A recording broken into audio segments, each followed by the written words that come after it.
Hi, நான் உங்கள் புவித்தாரு. இன்றைக்கி நம்ம என்ன பார்க்க போகிறோம்னா, நம்ம குலதெய்வம் கோயில் வேம்பாத்தம்மன் கோயிலுக்கு போயிட்டு அங்கே நடந்த பூஜையை பற்றியும் அதோட சிறப்புகளை பற்றியும் பார்க்க போகிறோம். முதல்ல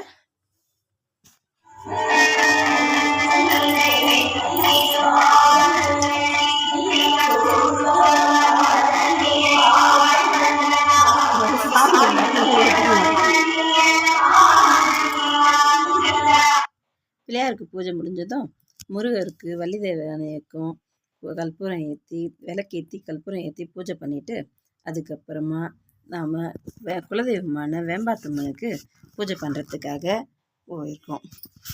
வேம்பாத்தம்மனுக்கு அங்கே கன்னி கோயில்ன்றதால கன்னிங்க 7 பேருக்கும் எதிரில் உள்ள சூலத்துக்கு எல்லாத்துக்கும் தனித்தனியாக விளக்கேற்றி அதுக்கப்புறம் இது சீசன்றதால இந்த டைமில் மட்டும்தான் முக்கணி கிடைக்கும் அப்படிங்கிறதால இந்த பௌர்ணமி அன்னைக்கு முக்கணியும் எடுத்துன்னு போய் வேம்பாத்தம்மனுக்கு படைக்கணும்.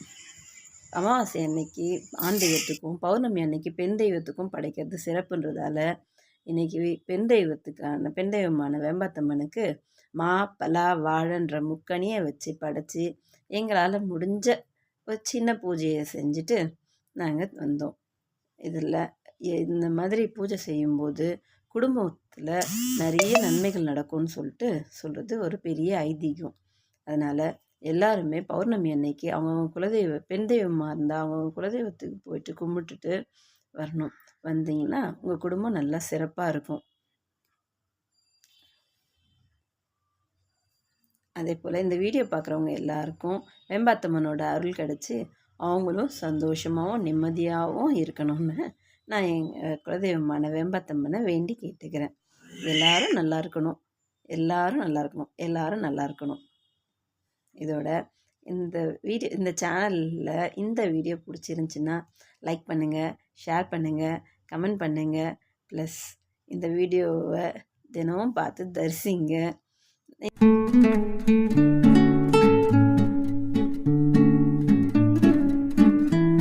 இந்த சேனலுக்கு கொஞ்சம் ஆதரவு கொடுங்க. இதோட நெக்ஸ்ட் வீடியோவில் நம்ம எல்லோரும் மீட் பண்ணலாம். ஓகேவா? பாய்.